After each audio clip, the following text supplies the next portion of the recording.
بسم الله الرحمن الرحيم. السلام عليكم ورحمة الله وبركاته. marka koowaad waxaan alle uga mahad celinaynaa nimcooyinka uu nasiiyay oo ay kamid tahay in dalkeena uu diyaar u yahay maanta doorashada madaxweynaha 15 May ee fooda nagu soo haysa. waxaan bogaadinayaa shaqada labada gole ama labada aqal ee baarlamaanka oo si habsami leh u daadihinaya hanaanka doorashooyinka. sida aad wada ogtihiin waxaan ku jirnaa bil ku astaysan halgan wadaniyad xornimo doon iyo dawlad dhis. 15 May waa maalintii halgamayaashii SYL ay dhidibada u aaseen xornimada oo aanu maanta ku naaloonayno. waxaa nasiib wanaaga in maalinta doorashada madaxweynaha Jamhuuriyadda Federaalka Soomaaliya lagu beegay maalinta xuska halgamayaashii SYL. waxayna taasi diraysaa fariin cad.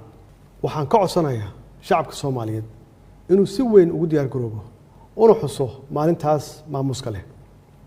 walaalayaal, dalkeena maanta waxa uu u baahan yahay hoggaan aamin ah oo ilaaliya ammaanada ummadda iyo hantida qaranka, aaminsan kuna shaqeeya qarannimo oo ka fog qabyaaladda iyo qof jeclaysi, danta guud ka hormariya midda gaarka ah, oo heegan u ah howlaha qaranka, aaminsan midnimada dhuleed ee dalkeena iyo wadajirka ummadeed ee dadkeena, ilaaliya madax bannaanida dalkeena iyo qabka dadkeena, oo ogol kaliya iskaashi ku dhisan wada shaqeyn iyo is-ixtiraam kala dhexeeya caalamka intiisa kale, xogaala oo awood u leh joogtaynta isbedelada socda ee dalka ka hana qaaday 5 sano ee la soo dhaafay, la jira shacabka oo dareemaya danaha iyo duruufaha bulshada, daryeela danyarta iyo daljirka heeganka ku ah jiidaha hore ee difaaca qaranka, ilaaliya xuquuqda golayaasha dowladda, shaqaalaha iyo adeegayaasha qaranka.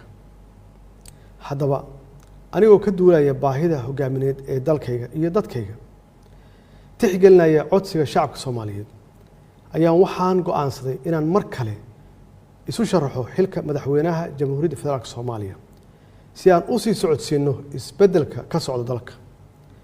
sidaas darteed waxaan halkaan aan ka soo jeedinayaa ama aan uga jeedinayaa laba baaq oo muhiim ah. baaqa koowaad waxaan u dirayaa xildhibaanada sharafta leh ee labada aqal, waxaana ka codsanayaa inay codkooda isiiyaan oo aan wadajir ugu guulaysano una hormarino dalkeena iyo dadkeena si aan u sii socodsiino isbedel doonka ka soo bilowday 8 Febraayo 2017.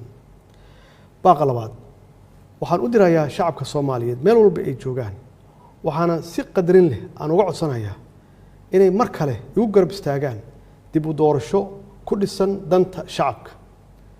xubin kasta oo ka mid ah baarlamaankeena waxay matashaa ku dhowaad 60,000 oo shacab ah. waxaan alle uga baryaynaa in dalkeena uu ku manaysto nabad waarta iyo nolol wanaagsan. waad mahadsantihiin. wasalaamu calaykum waraxmatullaahi wabarakaatu.